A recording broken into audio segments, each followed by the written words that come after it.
जब भी भीतर की खामोशी दरवाजे पर दस्तक देती है तो जीवन अचानक बहुत पारदर्शी हो जाता है, जैसे किसी ने समय की धुंध को हटाकर सत्य को सामने रख दिया हो। यही वह क्षण है जहां से हर खोज शुरू होती है। यही वह क्षण है जहां से मन अपनी पुरानी आदतों को छोड़ने लगता है। और यही वह क्षण है जहां मनुष्य पहली बार महसूस करता है कि जो आंखों से दिखाई देता है वह जीवन का केवल छोटा सा अंश है। असली जीवन तो उस अनदेखी गहराई में है जो भीतर अंधेरे की तरह शांत है और प्रकाश की तरह जीवित। जीवन अपने वास्तविक रूप में तब खुलता है जब मनुष्य उस मौन को स्पर्श करना शुरू करता है जो शब्दों में नहीं उतरता पर हर धड़कन में गूंजता रहता है। मन लंबे समय तक बाहर दौड़ता है, चीजों में, लोगों में, उपलब्धियों में, अपेक्षाओं में, परंतु एक दिन उसे अचानक एहसास होता है कि जो खोजा जा रहा था वह पहले से ही भीतर मौजूद था। बस भीतर उतरना नहीं आया, बस ठहरना नहीं आया, बस सुनना नहीं आया। मन हमेशा शोर में खोया रहा, इसलिए मौन का अमृत पी नहीं सका। और जब यह समझ आती है तभी जीवन के सबसे गहरे गुप्त रहस्य खुलने शुरू होते हैं। वे रहस्य जो किसी पुस्तक में नहीं मिलते, जिन्हें किसी गुरु ने कभी शब्दों में नहीं कहा, जिन्हें केवल वही समझ सकता है जो भीतर उतरने का साहस करता है। पहला रहस्य यही खिलता है। पहला गुप्त रहस्य, जीवन में जो दिखाई देता है वह सत्य नहीं। सत्य हमेशा अदृश्य होता है, परंतु उसी अदृश्य पर पूरे अस्तित्व का आधार टिका हुआ है। मनुष्य बाहरी रूप पर जीता है, लेकिन जीवन भीतर के आधार पर खड़ा है। यह रहस्य तब खुलता है जब कोई पहली बार अपने भीतर की नमी, अपनी चेतना की गर्माहट, अपनी आत्मा की मौन तरंग को महसूस करता है। यह अनुभव इतना सूक्ष्म, इतना शांत और इतना जीवंत होता है कि शब्द उसके सामने बेबस हो जाते हैं। इसी मौन में पहली बार महज ऊस होता है कि जीवन कोई संघर्ष नहीं, जीवन कोई समस्या नहीं, जीवन कोई दौड़ नहीं, जीवन एक नृत्य है। और यह नृत्य तभी दिखता है जब मन का कोलाहल विसर्जित हो जाता है। मन हर तरफ तलाश करता है, सुख में, संबंधों में, उपलब्धियों में, पर अंततः वह थककर वहीं लौटता है जहां से शुरू हुआ था, भीतर। बाहर से कभी तृप्ति नहीं मिलती, बाहर कभी पूर्णता नहीं मिलती, क्योंकि बाहर सब कुछ अस्थिर है, बदलता है, टूटता है, खो जाता है। जो स्थिर है, जो शाश्वत है, जो अमर है, वह केवल भीतर है। और जो व्यक्ति इस पहले रहस्य को समझ लेता है वह धीरे धीरे जीवन के हर अनुभव को एक नई आंख से देखना शुरू करता है। फिर दूसरा रहस्य अपने आप खुलने लगता है। दूसरा गुप्त रहस्य, मनुष्य का हर दुख इस भ्रम का फल है कि जीवन को उसकी इच्छा के अनुसार होना चाहिए। जीवन कभी किसी की इच्छा के अनुसार नहीं चलता। जीवन अपनी लय से चलता है, बिल्कुल नदी की तरह। नदी को कोई दिशा नहीं देता, वह स्वयं अपनी राह बनाती है।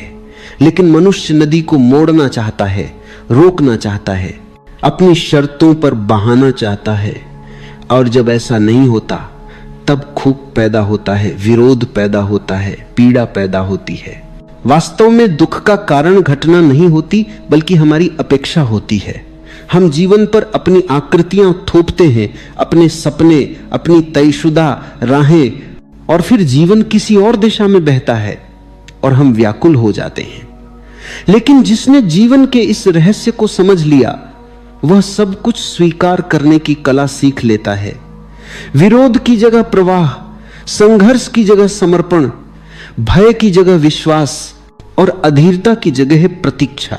जब यह समझ भीतर उतर जाती है कि जीवन पूर्व निर्धारित नहीं है, जीवन कोई संविदा नहीं है, जीवन कोई ठहरा हुआ जलाशय नहीं है, बल्कि जीवन जीवित है, सांस लेता है, बदलता है, धड़कता है, तब मनुष्य पहली बार सांस लेता है, जीवन को स्वतंत्र होता है।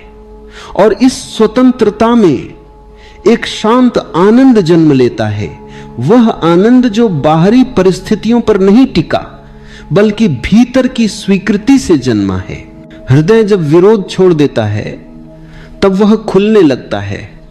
मन जब अपनी शर्तें छोड़ देता है तब उसमें प्रकाश आने लगता है। और जीवन जब स्वीकार होता है तब वह एक उपहार बन जाता है। दूसरा रहस्य यही सिखाता है जीवन को किसी भी तरह से वैसा बनाने की कोशिश मत करो जैसा तुम चाहते हो, बल्कि स्वयं को इतना खुला बना लो कि जीवन जैसा भी आए उसे सहजता से स्वीकार कर सको।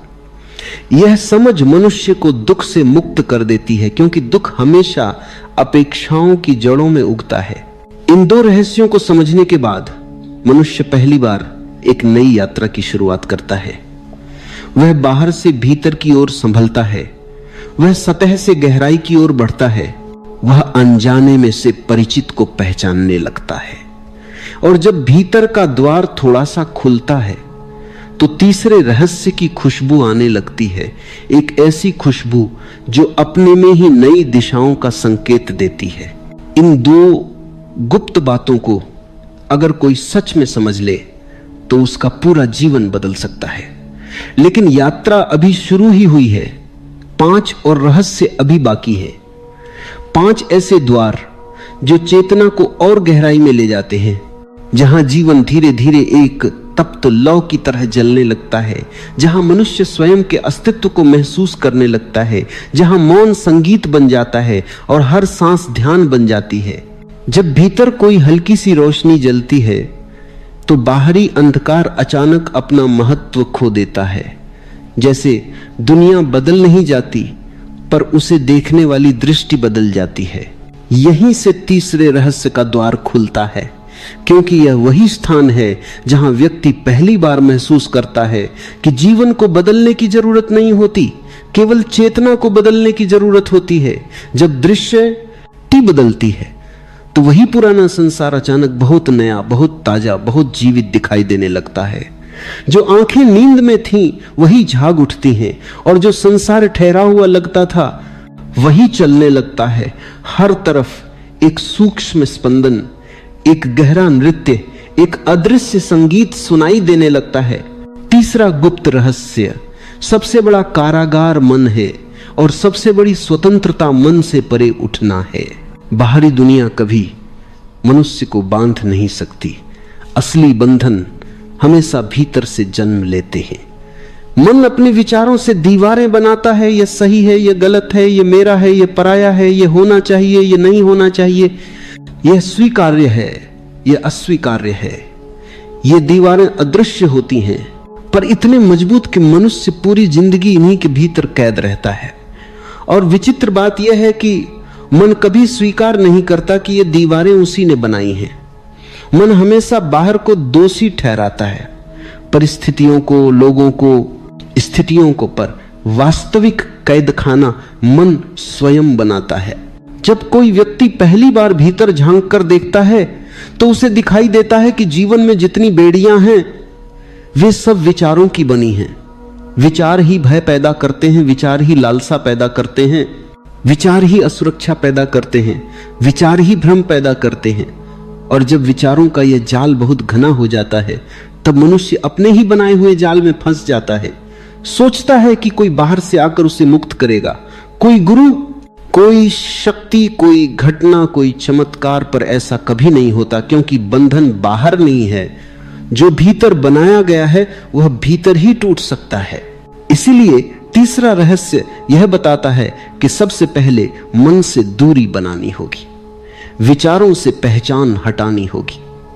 जो भी विचार मन में उठे उन्हें अपना मत मान लेना, यही बंधन है।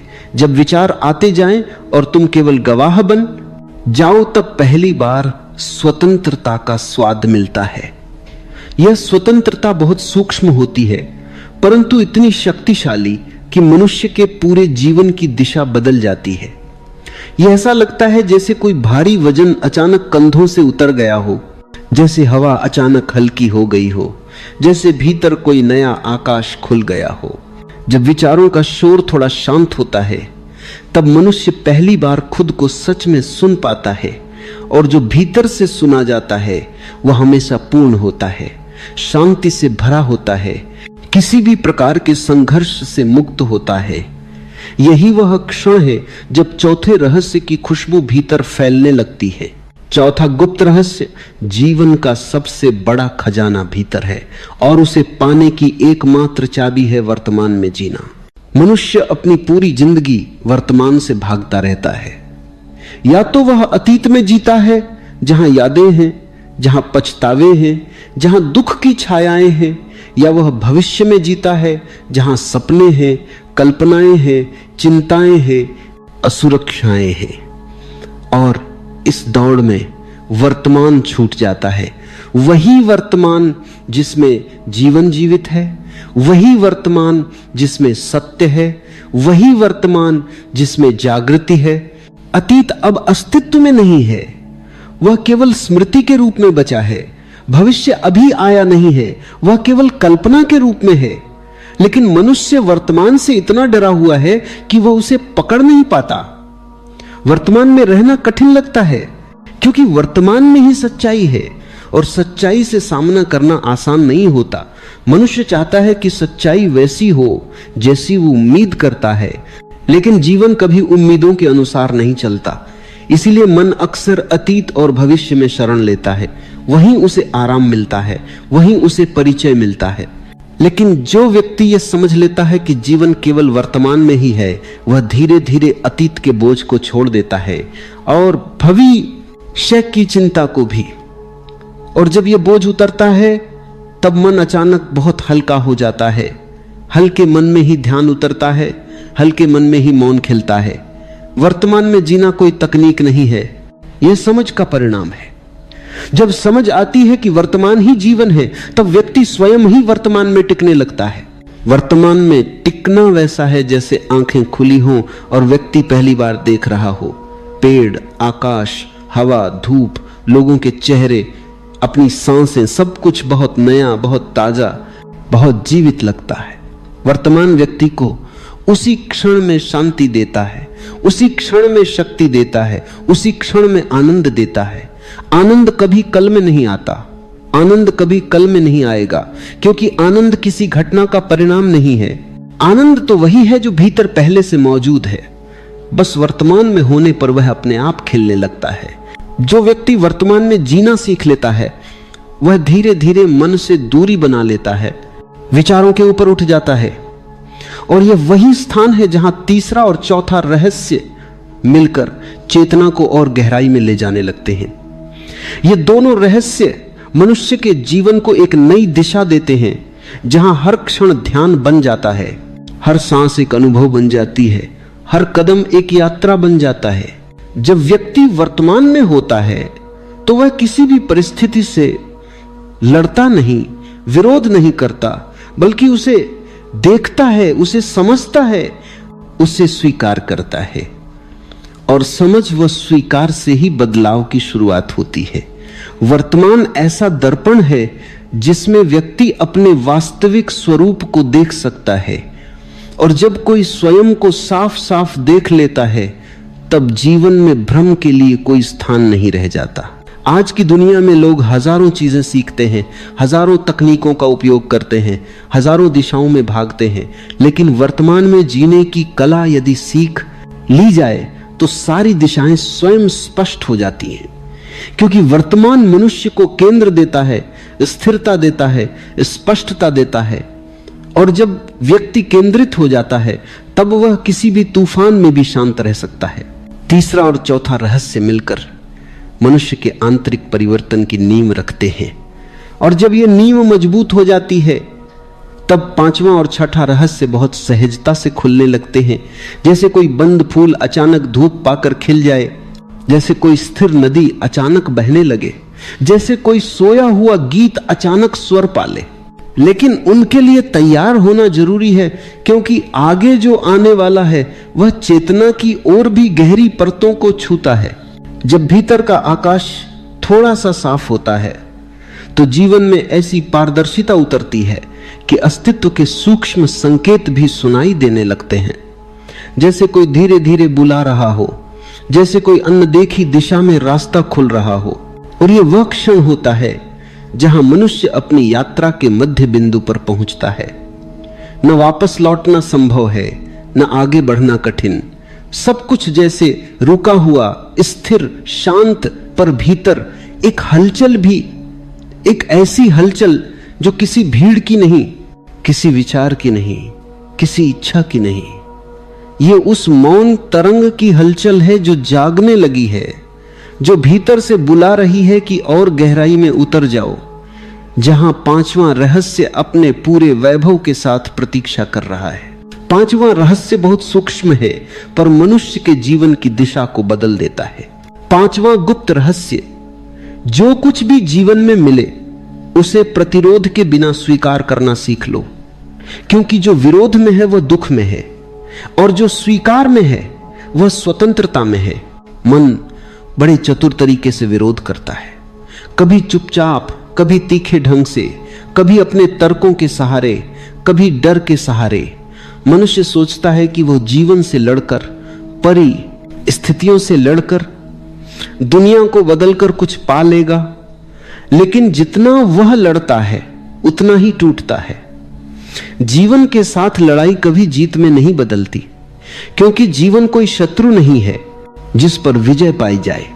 जीवन तो एक शिक्षक है, और जो उसे विरोध करता है वह सीखने की संभावना खो देता है।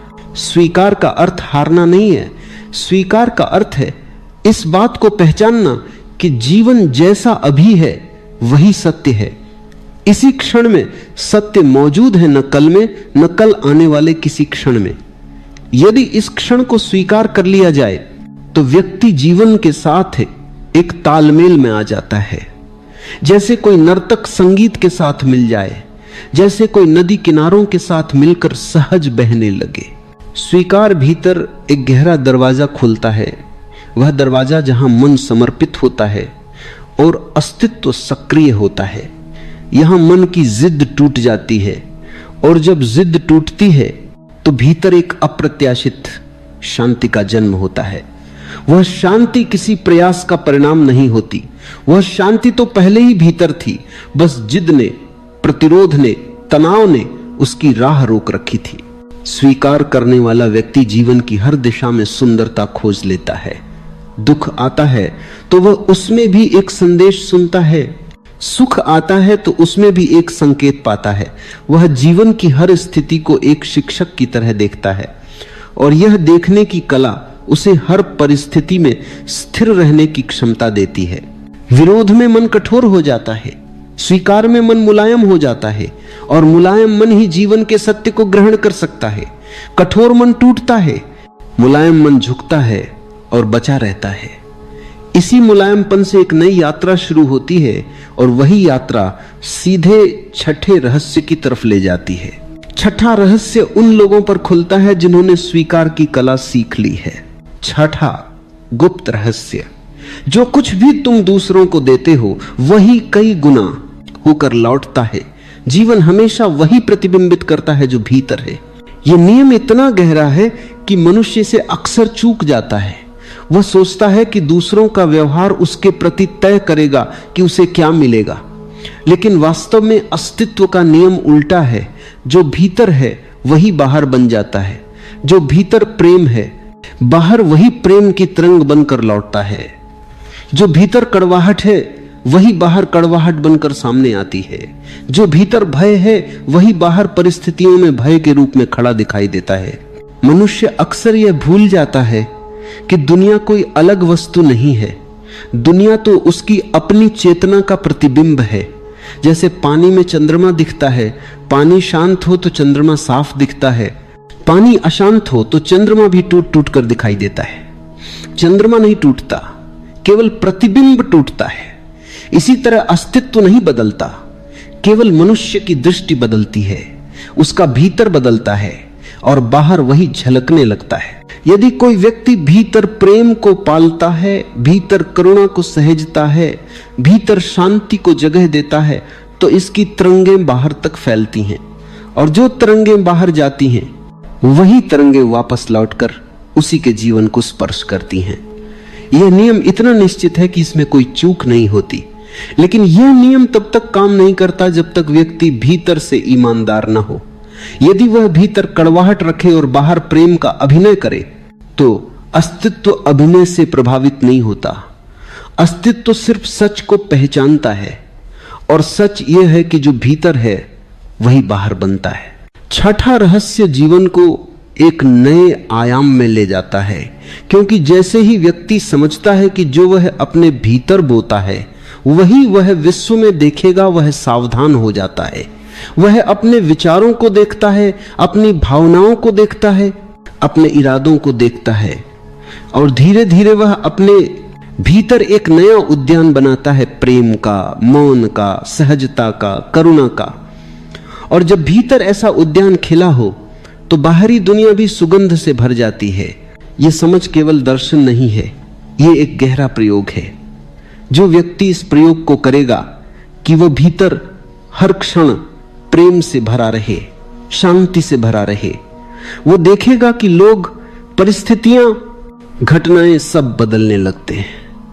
यह परिवर्तन बाहर से नहीं आता, यह भीतर की गूंज का परिणाम होता है।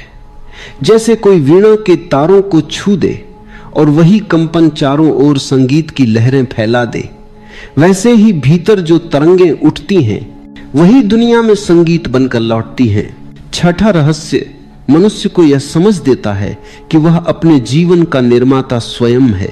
कोई और उसके भाग्य का निर्णय नहीं कर रहा, कोई और उसके जीवन की दिशा तय नहीं कर रहा। जो भीतर की मिट्टी में वह बो रहा है वही उसके भविष्य का फल बनकर उगने वाला है।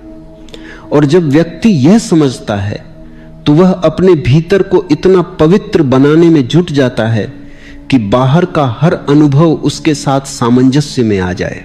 पांचवां और छठा रहस्य मिलकर व्यक्ति को जीवन के सबसे गहरे नियमों से परिचित कराते हैं कि स्वीकृति में स्वतंत्रता है और भीतर की तरंगे ही बाहरी संसार का स्वर बनती हैं।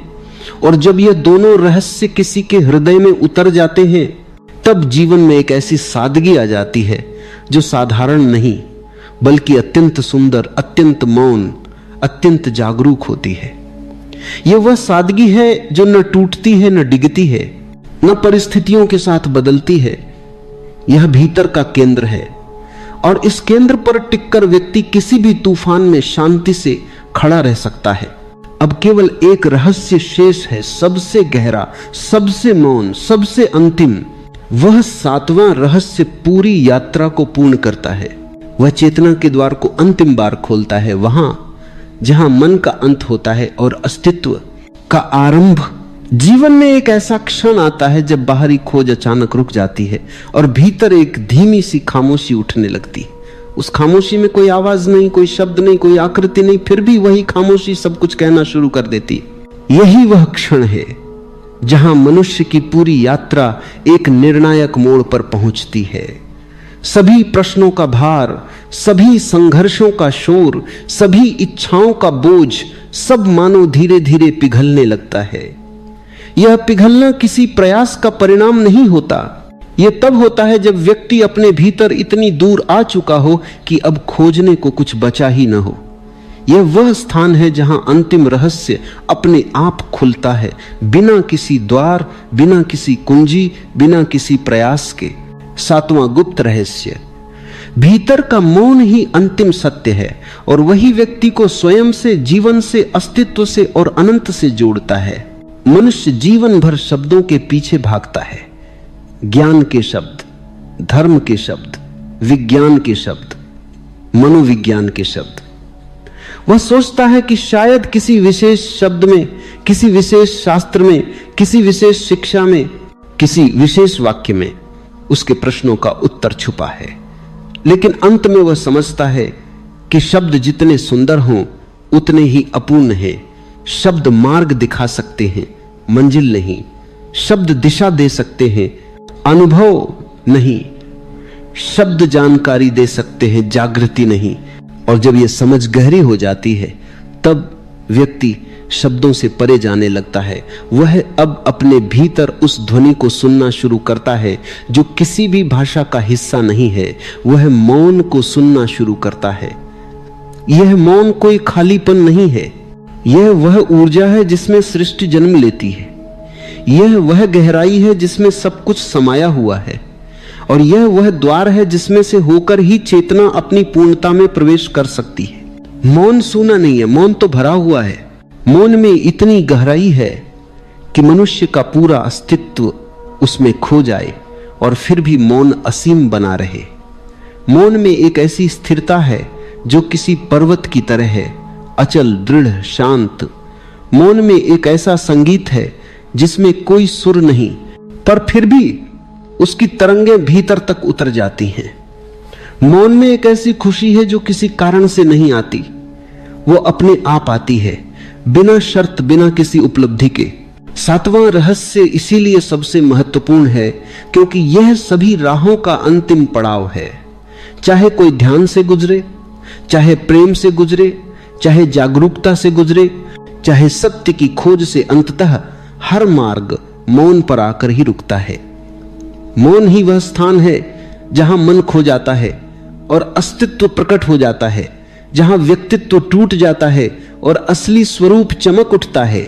मौन को पाना किसी तकनीक का परिणाम नहीं है, मौन तो हमेशा से भीतर है। केवल उसके ऊपर विचारों की धूल जमा होती रहती है। विचारों की परतें इतनी मोटी हो जाती हैं कि भीतर का मौन दिखाई नहीं देता। लेकिन जब व्यक्ति धीरे धीरे विचारों से दूरी बनाने लगता है, जब वह गवाह बनना सीख लेता है, जब वह हर अनुभव को केवल आते जाते देखना सीख लेता है, तब विचारों की परतें स्वयं ही गिरने लगती हैं। और जब परतें गिरती हैं तो मौन दिखने लगता है, जैसे बादल हटे और आकाश साफ हो जाए। ये मौन साधना से नहीं मिलता, ये मौन जागरूकता से मिलता है। जागरूकता का अर्थ है हर क्षण खुद को देखना। जब चलो तब देखो कि कौन चल रहा है, जब बोलो तब देखो कि कौन बोल रहा है, जब क्रोध आए तब देखो कि क्रोध किसे आया है, जब प्रेम आए तब देखो कि प्रेम कहां से उठा है। जब कोई विचार जन्म ले तब उसे पकड़ने की कोशिश मत करो, उसे केवल आते जाते देखो। जागरूकता जितनी गहरी होगी, मौन उतना ही स्पष्ट होता जाएगा। और यह मौन व्यक्ति को अपने केंद्र तक ले जाता है। जब कोई अपने केंद्र पर टिक जाता है, तब बाहरी दुनिया चाहे कितनी भी हलचल भरी हो, भीतर का आकाश शांत रहता है। बाहरी तूफान चाहे कितने प्रचंड हो, भीतर की ज्योति स्थिर जलती रहती है। यह मौन केवल शांति नहीं देता, यह व्यक्ति को बुद्धिमत्ता देता है। और यह बुद्धिमत्ता पुस्तकें पढ़कर नहीं आती, यह बुद्धिमत्ता भीतर के मौन में बैठे हुए, उसे महसूस करते हुए, उसके साथ एकाकार होते हुए आती है। जब कोई व्यक्ति मौन में डूब जाता है तो उसे पहली बार यह एहसास होता है कि वह अकेला नहीं है। भीतर एक विशाल ऊर्जा है जो हर सांस के साथ उसके भीतर बह रही है। यह एहसास बहुत कोमल होता है, बहुत पवित्र, लेकिन इतना गहरा कि जीवन की दिशा हमेशा के लिए बदल दे। यह वह एहसास है जो बताता है कि अस्तित्व तुम्हें हर क्षण थामे हुए है, तुम्हें संभाले हुए है, तुम्हें हर अनुभव के माध्यम से सीख दे रहा है। मौन व्यक्ति को समर्पण की ओर ले जाता है। समर्पण का अर्थ हारना नहीं, बल्कि जीवन के साथ एकत्व में आ जाना है। समर्पण का अर्थ है अब कोई संघर्ष नहीं, अब कोई प्रतिरोध नहीं, अब कोई विभाजन नहीं। समर्पण का अर्थ है जो है उसी में पूरी तरह होना। जो घट रहा है वही सत्य है, जो आ रहा है वही उपहार है, जो चला गया वह कभी तुम्हारा था ही नहीं। और जब कोई इस समर्पण में उतरता है तो उसके जीवन में एक ऐसी सहजता जन्म लेती है जो प्रयास के बिना टिकती है, एक ऐसी शांति जो किसी योग्यता से नहीं आती, एक ऐसी स्वतंत्रता जो परिस्थितियों पर निर्भर नहीं। यह स्वतंत्रता भीतर के मौन से पैदा होती है। मौन का स्पर्श मिलते ही व्यक्ति सारी अनावश्यक चेष्टाओं से मुक्त हो जाता है। वह किसी लक्ष्य के पीछे नहीं भागता, बल्कि वही करता है जो स्वाभाविक रूप से उससे घटता है। उसका जीवन प्रवाह बन जाता है और प्रवाह में कोई तनाव नहीं होता। मौन वह कुंजी है जो व्यक्ति को अपने वास्तविक स्वरूप से मिलाती है, और वही वास्तविक स्वरूप सातवें रहस्य का हृदय है। वह एहसास कि तुम्हारा अस्तित्व किसी सीमा में बंधा हुआ नहीं है। तुम शरीर नहीं हो, तुम मन नहीं हो, तुम अनुभव नहीं हो, तुम वह चेतना हो जो सबको देख रही है, जो सबको जी रही है, जो सबको पार कर रही है। मौन व्यक्ति को इसी बोध तक लाता है। जब व्यक्ति मौन में उतरता है तो उसे लगता है कि उसका केंद्र किसी जगह पर नहीं है, वह हर जगह है।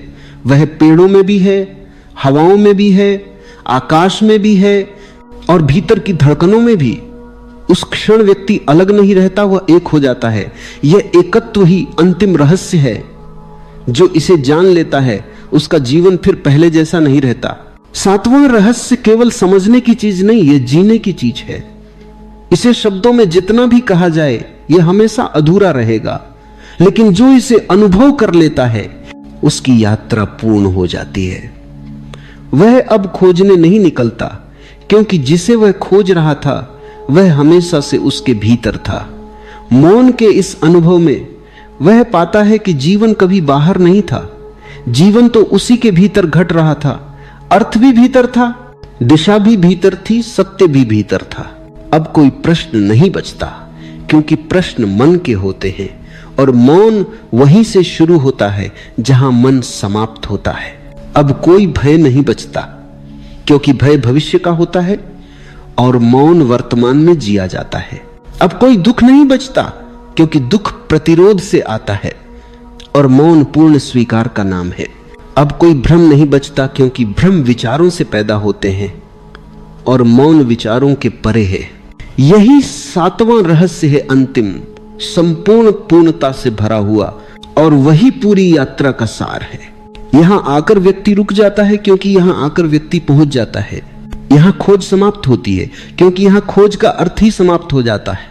यहां जीवन खिल उठता है, क्योंकि यहां भीतर और बाहर में कोई अंतर